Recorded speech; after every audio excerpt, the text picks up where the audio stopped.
Alright, so this is actually take 2 of this episode, so let's hope this one works. Hey guys, and welcome to the So Homey Podcast. My name is Abby, and I am the designer behind So Homey, and I want to thank you for coming to this channel. This month, or like earlier last week, or maybe a couple weeks ago now, I haven't had internet, so I can't really remember exactly when it was, and I haven't been able to reach out to you guys, but I did reach 1,000 subscribers, and I am beyond thrilled. That was a goal that I set back in November, I believe. That was basically whenever I started taking this more seriously, and I tried to come up with more video ideas and all of that stuff. So I want to thank you so much for helping me reach that goal. It means the world to me, and it keeps me motivated just seeing those numbers increase every day. So from the bottom of my heart, know that I am very thankful for every view that I get. And yeah, I just wanted to start out the podcast episode with a big thank you.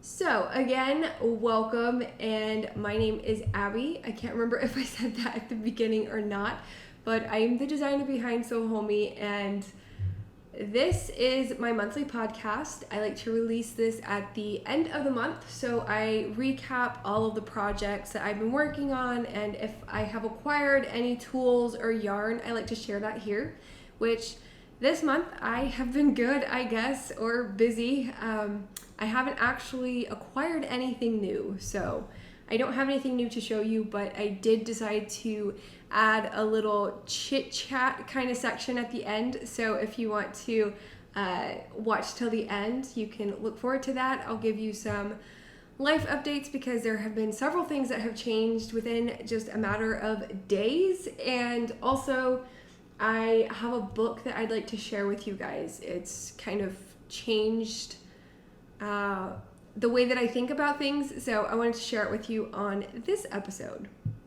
But we'll go ahead and get into the finished objects because why not? That's pretty much what everybody starts with. So the first project that I want to share with you is the Cornicette Socks, and this is a pattern by Penrose Knits, and her name is actually Laura Penrose, but I believe her business name or whatever she's using as like her logo design, whatever, she's known on Instagram as Penrose Knits, and I think that's what her channel name is called as well.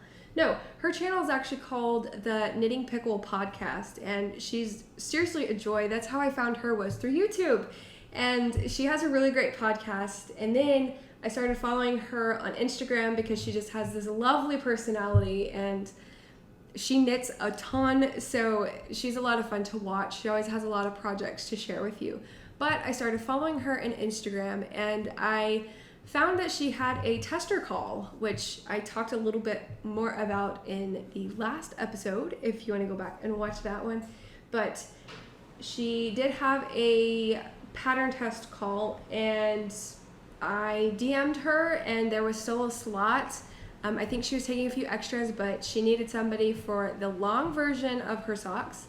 So I decided why not? And I'm so glad that I did, and I'm thankful that she had a spot for me. It was definitely a learning experience, and I just want to run through a little bit about the pattern, but I should probably show you first because that was kind of rude. So this is the sock pattern, which I just realized I didn't actually weave in the ends. So, you know, it's completely knit, but I don't know. It's hard for me. I like everything to be completely finished, so ends woven in as well to be completely finished. But this is the pattern, the sock pattern, and I think that it is beautiful. And she named it the Cornicette Socks, which she actually talked about this in one of her episodes. It's actually an Italian word, and I'm not even going to try to pronounce it, but it's not pronounced cornicette, but that's how she always said it, and she decided to just keep it her own pronunciation, I guess, her interpretation of the word. And I think that it meant something about like windows or something. and it kind of fit with like the different segments that she has. I'll have to verify and see exactly what that meant, but it was a unique name, and she loves Italy. Apparently her and her sister went, I believe, and I think that's where she got engaged. But anyway, I just keep fangirling over her. Go check out her channel if you want to get to know her, if you haven't already. But these socks are so lovely. So I mentioned that I did learn a lot through this pattern. So obviously this is colorwork. It's a colorwork pattern, which just means that every row or every round you have, in this case it's 2 colors. So you're holding 2 colors together, and you knit a few stitches, one color, and then you switch to the next color, and that's how you get this beautiful design elements. And it's a really cool technique. And honestly, I wasn't very confident in this skill because I have only ever done it one time, and I still have the sweater, but it was a design by Sorella. I can't remember what it was called, but I'll flash a picture and the name of it. And that sweater was knit in a chunky yarn, and it was only in the yoke section. So it was like, I think I did it exactly like her picture. It was that red color with a cream, and it was not difficult to do, but I did run into the issue of my 2 yarn strands tangling. And with a bulky yarn, I guess that was like okay because I was able to untwist it, but it was a nightmare at times because it would get so twisted that my yarn would not, and yeah, I would just get frustrated and put it away for some time. But I did learn from that, and for this pattern, I did look up some recommendations on how to hold 2 strands and knit colorwork. So I found it helpful to have the 2 skeins on separate sides. A lot of times they'll tell you to keep the main color on the right side and then the contrasting color on the left. I'm not entirely sure of the reason for that, but that was what was recommended. So I did try that, and that did keep my yarn from getting twisted. There might have been a couple times where I messed that up, but it was my error, and it was because the skeins got together and I got a little confused. But I was able to avoid the twisting for the most part, and also I found that I like to just knit with 1 strand at a time and then drop it and pick up the next one. I realized that that's probably not the most efficient way to do that. You can probably knit faster if you hold both strands in one hand, or if you knit 1 strand in each hand. I'm not quite that comfortable just yet on how to do that, so I did like the pick up, drop kind of technique whenever I was knitting the colorwork. So there are lots of ways to do it, but find what's easiest for you. If you've never done colorwork before, just try a sample swatch and see how you like it. But honestly, it was really easy. It comes with a chart, and that might be intimidating if you have never knit from a chart before, but it's super simple. She also gives you like the instructions on how to even read a chart, because that's probably the most intimidating thing about a chart is what do you do with it. But it's very easy to follow, and she puts in there where to stop for the sizes. So I didn't mention this, but she does have 3 different versions. Not versions, but I guess lengths of the cuff. So this is the long version, and she also has a shorty version which stops, I think, right here. No. Probably about there. I'll put up a picture of hers. Actually, this isn't as good as a colored photo, but this is the front of her pattern. And that's the shorty size, and then there is a regular size, and that's going to be between the long version and then the shorty version. And yeah, it was kind of funny because like I wanted to do the shorty version because I was like, one, I have never done color work with socks, so I would like to do a shorter version to make sure that I can even do it. But she didn't need somebody for the shorty because that was probably the most popular, because a lot of color work takes a little bit of time, so not as many people probably want to do the long version. I'm not sure, I'm just speculating here, but I did do the long version. So what was good about that was I got a lot of practice with this and I got decent at it. And then another thing about this sock is that you knit the color work. It's very easy. You just knit it in a tube. So minus the heel, you're just knitting in a giant tube, and then you put the end of the sock on, or the toe of the sock, I should say. And then basically you just have that tube that's closed on one side, and then you have the cuff at the other side. And then she uses what's called the afterthought heel method. And this is where you find the placement. She tells you the placement of the heel in the pattern, but then you cut some of the stitches, but you do have the stitches on hold.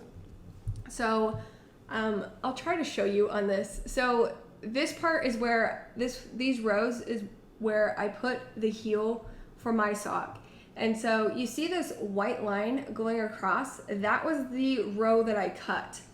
But there's 2 rows of this purple above that one white row.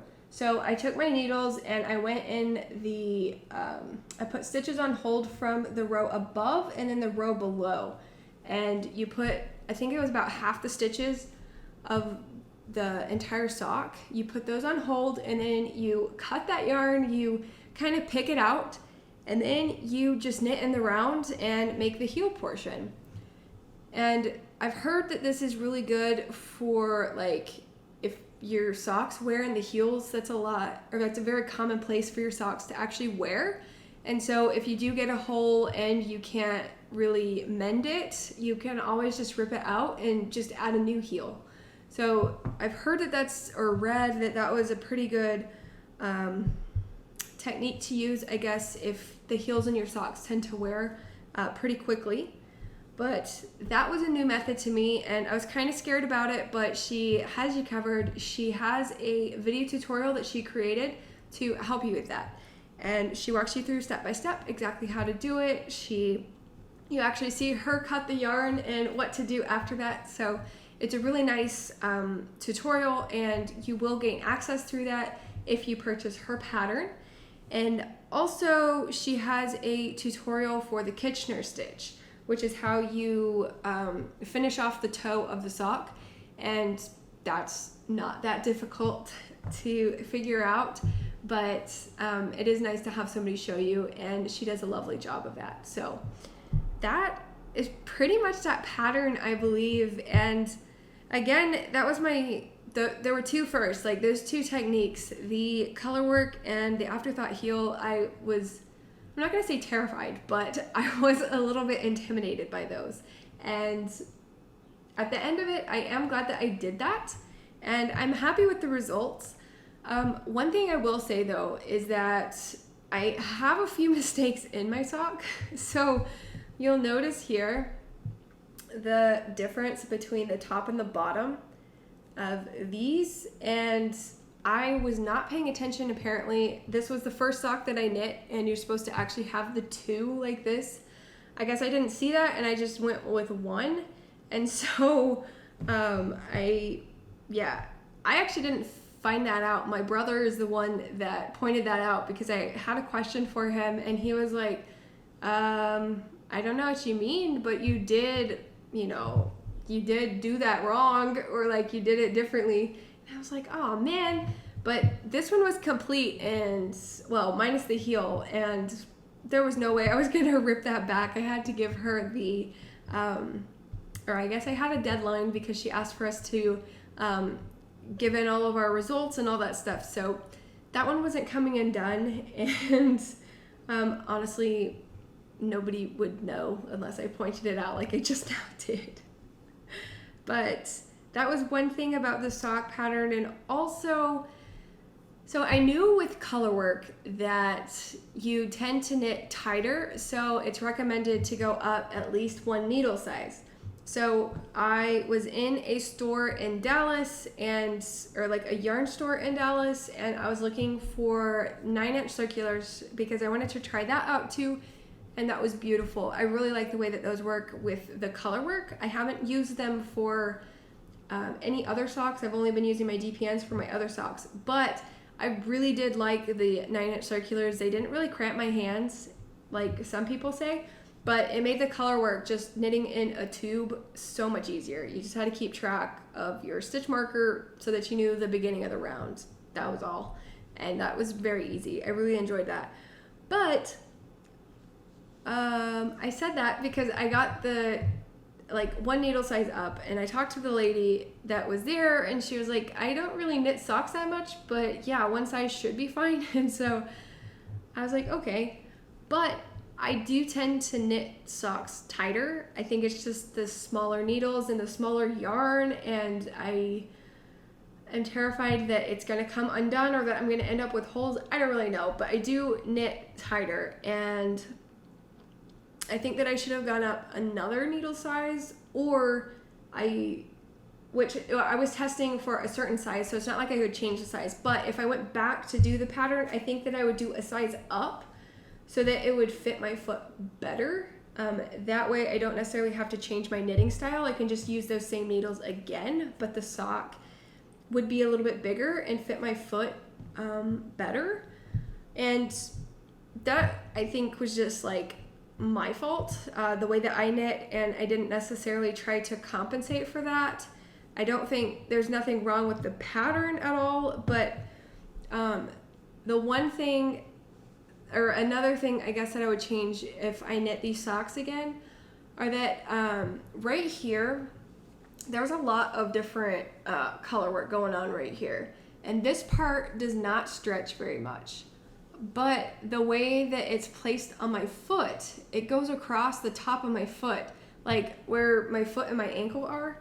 And that's kind of the biggest part of my foot, and I need a lot more stretch. So with the long version where she has you put the heel, I'm not sure that that was like the best placement for that, and maybe my gauge was off. It might have been a little bit smaller than in the pattern, so that could totally be my fault as well. But I would either switch this color work section for this one, or I would just nix this one all together and just keep going, just so that, or I would just knit a different version, and this could be higher up or lower on the sock. That way it fits my foot a little better. So I can put some footage in and show you kind of what I mean on the fit of the socks, but everything else is perfect. I really like the way that she put the toe in there. It's actually pretty rounded, and I like the placement, like where it should be on my toe. I didn't really pay attention much to that in other sock patterns, but I was really impressed with the shaping of her toe. I really liked that, and it's not like it was anything special at all. I just, I guess that was the first time that I noticed that I really liked the toe. So that's probably enough about the Cornicette socks. I'm not sure there was anything else that I wanted to say about those, but I'll go ahead and put these in my little sock box so you can kind of see my progress. This is where I started in February, and then I have basically knit like one pair of socks per month, and yeah, accomplishment in a box. It makes me smile. So I thought I would share that with you. But yeah, that finishes the first finished object, and now I have a few notes in front of me. Now I have my second sock that I want to share with you guys, and this one is called the I'm So Basic sock by Summerlee Design Co. And I am super happy with the way that these turned out. So again, I don't actually have the ends woven in, but I have completed socks. So this is what the sock looks like. It has the slip stitch heel section, and then it's pretty much like the pattern name. It's a basic sock. So it's a top-down sock. You start with the cuff. I just started with a stretchy bind-on, or like cast-on, I meant. And then it's a 2x1 rib that I really like. And then you just start knitting the leg of the sock, and then you knit the heel flap, the heel turn, which is just that bottom portion. And then you knit the gusset, which is where you decrease, and then you start the foot of the sock and then the toe. And this pattern was really great to follow. So my first sock pattern that I ever knit was the Rhyolite socks, and I talk about this in, I don't remember what episode number it was, but it was the February episode, because that was the first time I ever knit socks. And I really liked that pattern. It's by Tin Can Knits, and it was really good because it actually gave a diagram on how the sock was like the construction of a sock, I guess. Like, it was so hard for me to visualize how you get from a tube to like the shaping in the heel, because I was like, I don't know, I just really had no idea how you actually did that and how you got the gusset shaping. Like, this part right here, it just did not make sense to me on how you would go from this to this. Like, how did you turn it? And it was a big learning experience for me on my first sock, and I liked that pattern because it had that element in it, because it helped me to get through one section, and then I was like, oh, okay, so this is what I'm doing next. And in that pattern, they also had some external links, or like links in the pattern that would go to their blog outside of the pattern, and that was helpful. But I did have to use additional resources, because as I do like reading things, and I have my own blog, so I do write techniques and tutorials out like that, but I'm also a visual learner.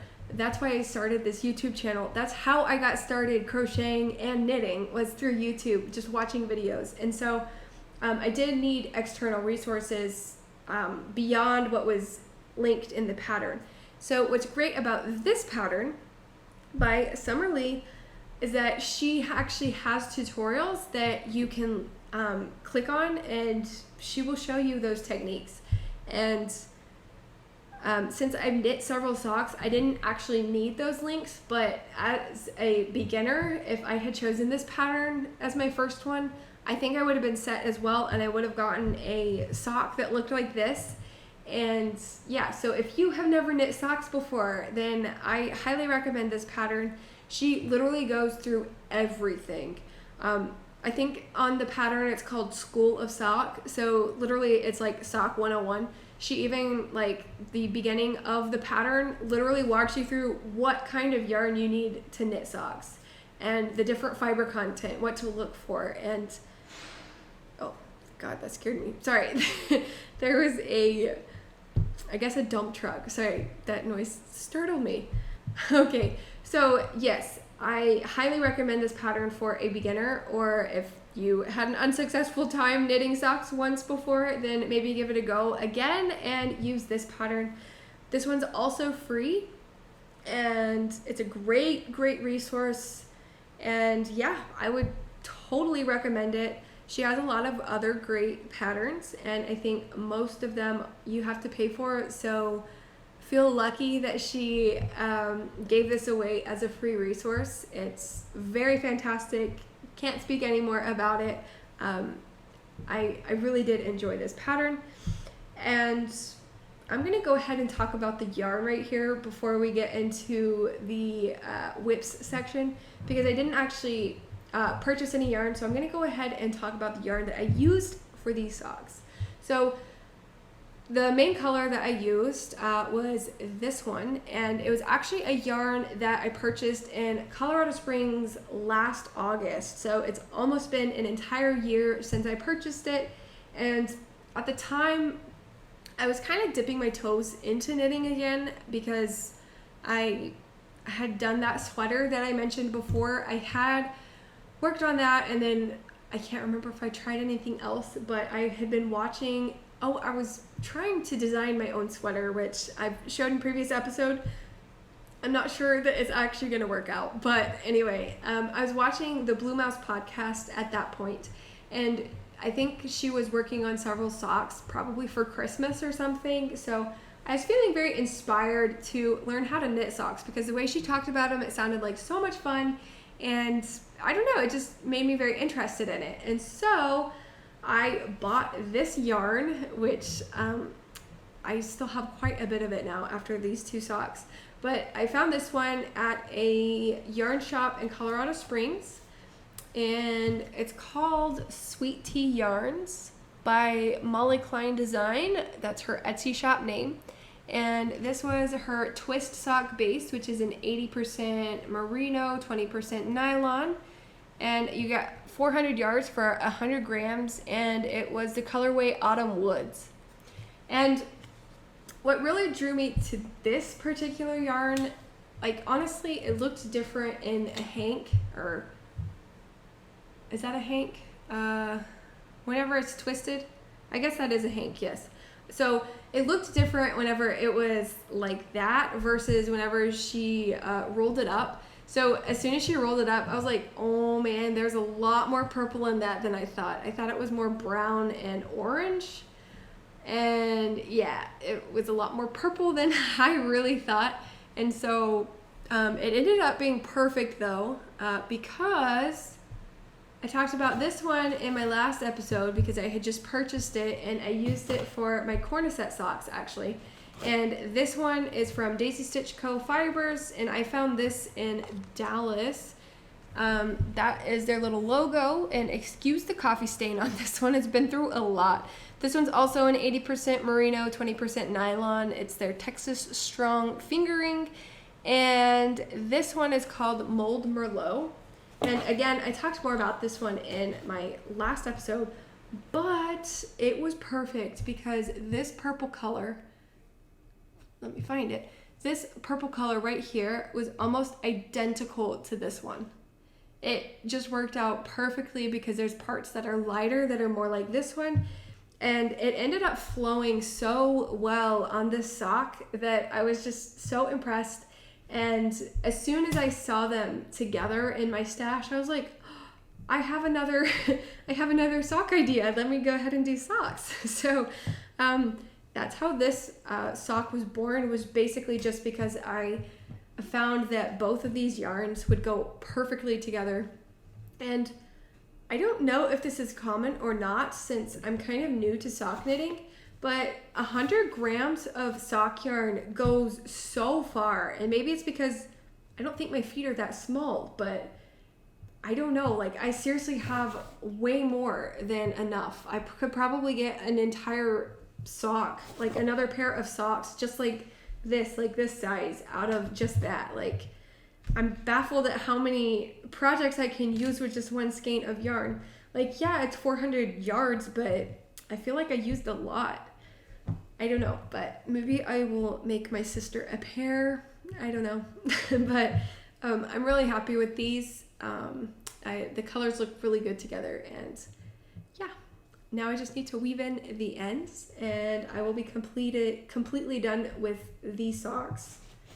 And that pretty much finishes up all of the finished objects that I have for this episode. So I will move those out of the way, and then I have, actually, let me take a little drink break. Oh, sorry. I have been home alone for like 2 or 3 days now, and I'm not used to talking that much anymore, unless it's to myself or to you. So my throat gets a little dry. But okay, so this pattern or this project is one of my whips, and I actually showed it in my previous episode. And I will be honest, I don't think that I have gotten as much progress as I would like to have gotten by now, but I did make some progress, and I want to throw it in here again because I am seriously just in love with the way that it looks. And it was, I don't know, I think that it's crocheted in a very unique way. I don't necessarily see a lot that are crocheted this way. So let me show you the pattern. So this is the blanket. This is what it will be.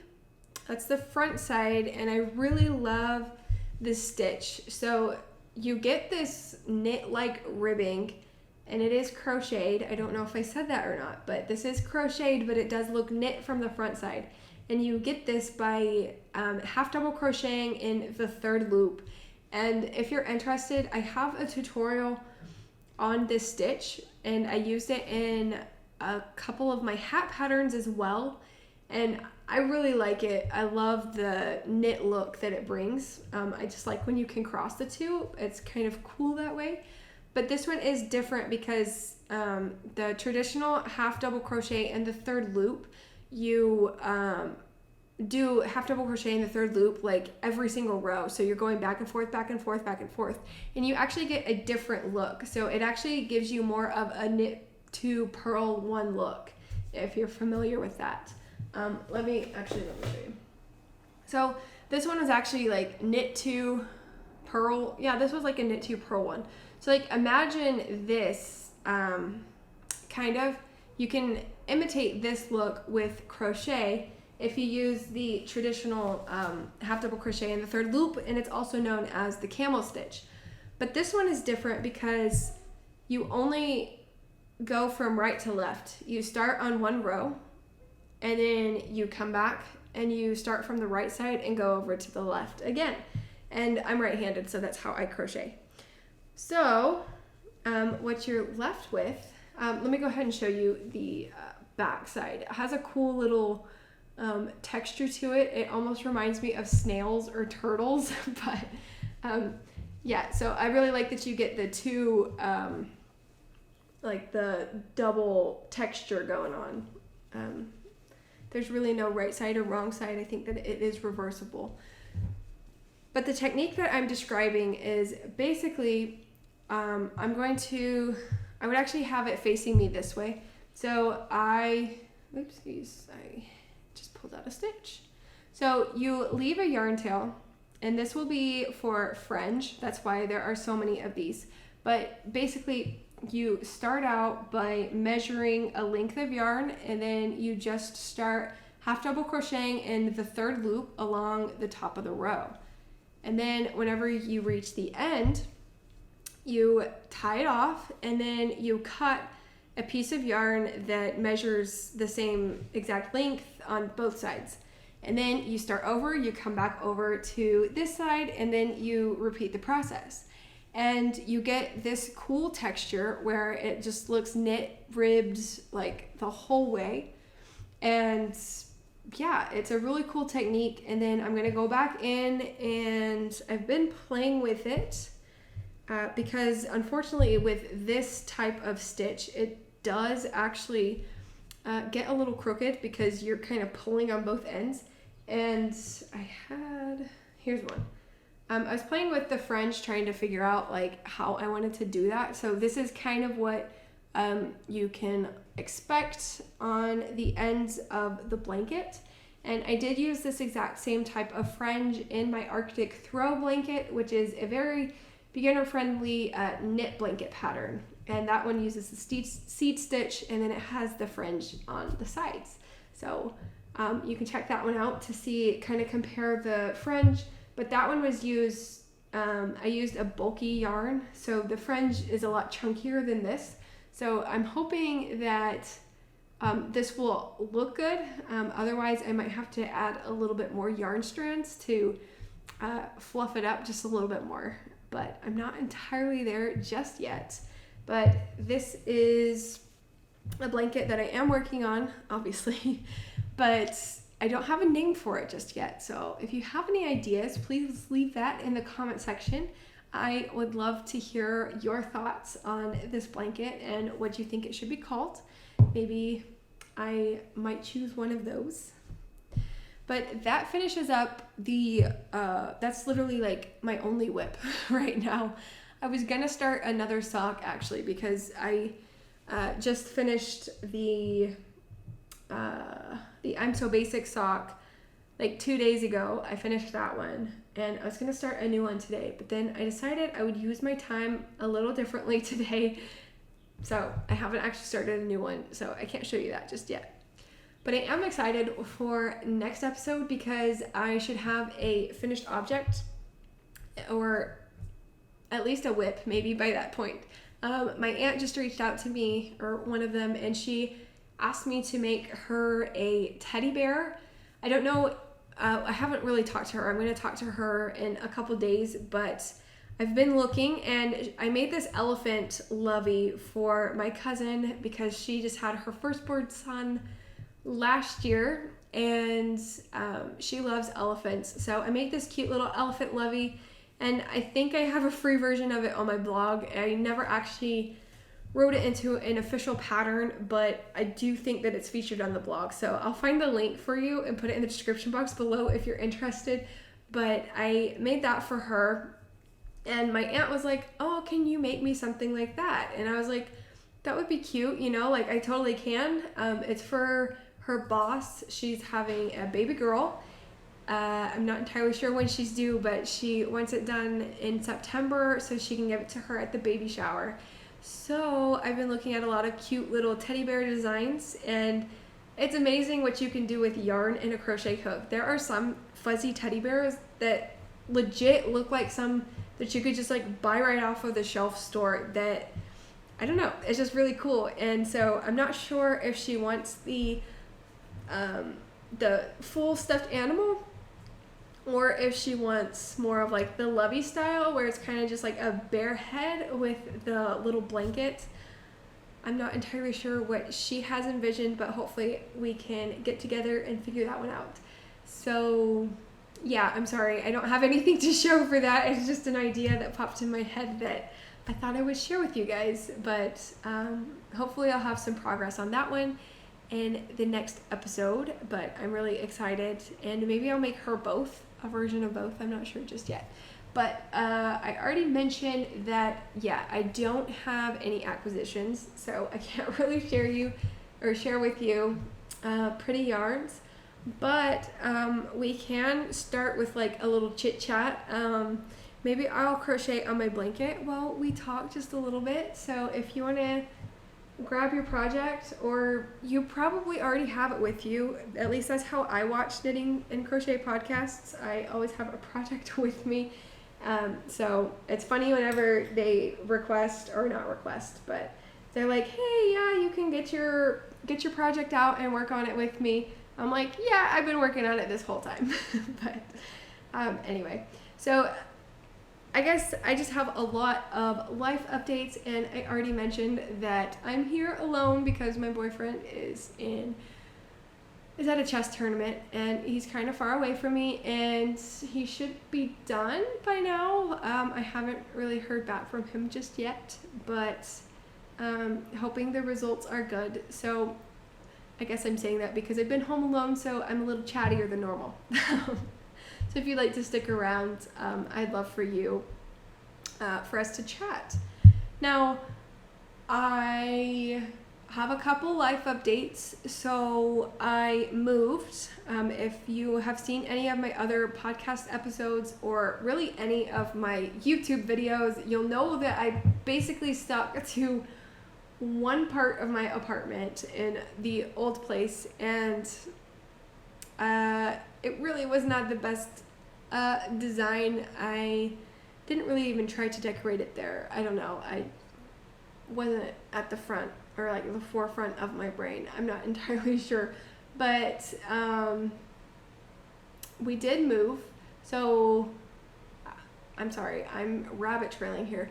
So I say that because new setup. I have a window behind me now, and this is kind of the only place in the apartment right now that is actually clean, because we just moved in and I've really been trying to get it all picked up. But as a fellow crafter, I'm sure that you have a lot of stuff, and my boyfriend says that it's a lot of stuff that should be thrown away, but there are some things I just cannot let go, and I have a lot of yarn that I have high hopes of destashing throughout the rest of the year.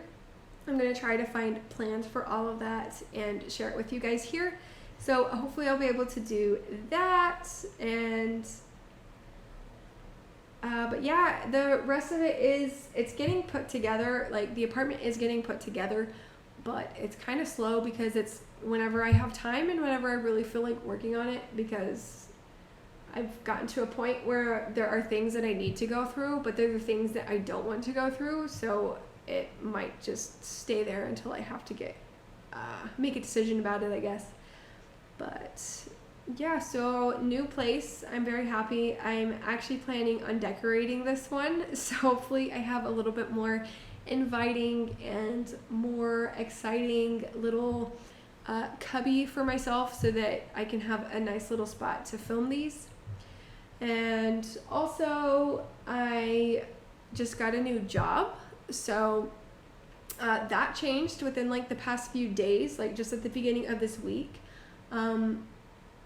I was working for a family as a nanny, and it just wasn't, I don't know, I guess I was just looking for something different, and so it seemed like a good time since kids are going back to school in the mid of August, and yeah, it just seemed like a good time for me to go. But I ended up at my old job, since last year they had to let certain employees go because of COVID, but now there is somebody that has left, and so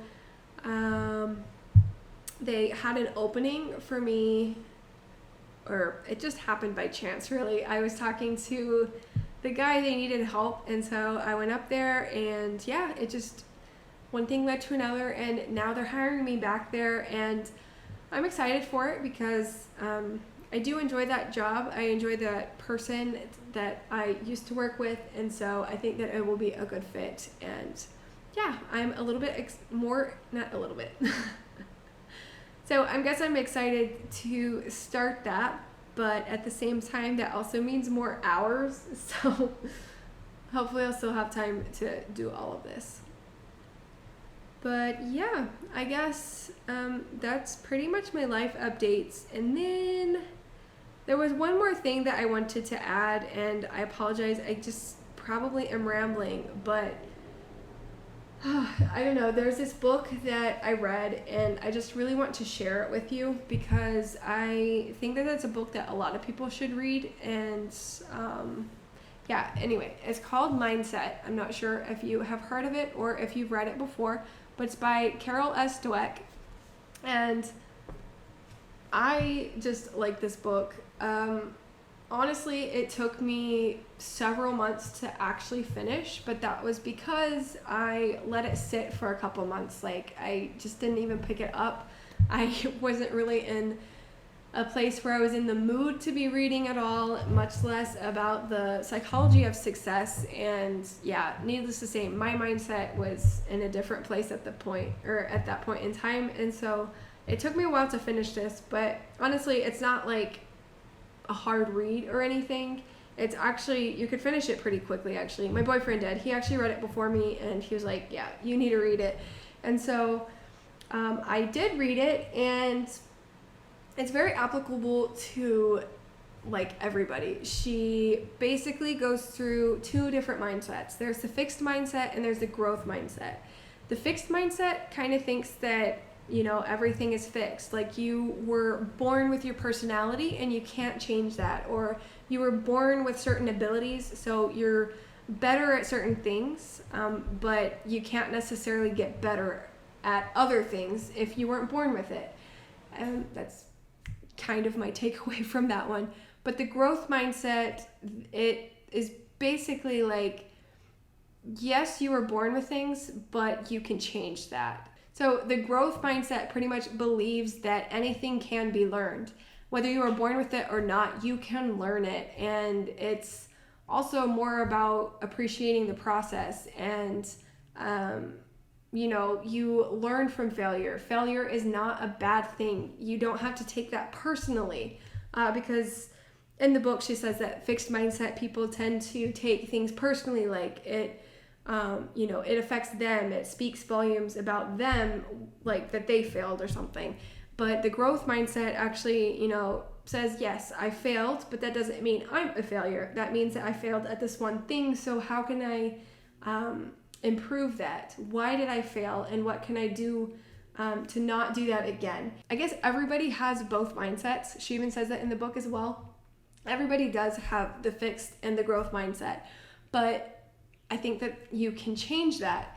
And so it's just been kind of an eye-opener for me. It was good to hear that because I feel like I've been stuck for a little bit, and I have let my mindset, be more fixed, I guess. I didn't necessarily realize it, but in certain aspects of my life, I have more of a fixed mindset, whereas now in other areas, I have more of a growth mindset. And so I don't know, it was a good read, and it was just good for me to read at the time. So I highly encourage you to read it if you're kind of struggling with motivating yourself, or whatever it is. Sometimes mine was, I was sad that not as many people were watching my videos, even though I had just started a YouTube channel. Like, you can't expect, overnight success, it doesn't work that way, unfortunately. But it is applicable. So pretty much the entire book is just reiterating the concept of fixed and growth mindset and how to have a growth mindset.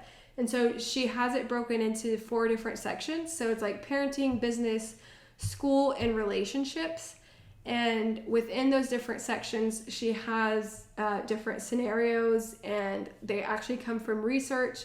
So like they found like these findings within growth and fixed mindset people, and she kind of compares them.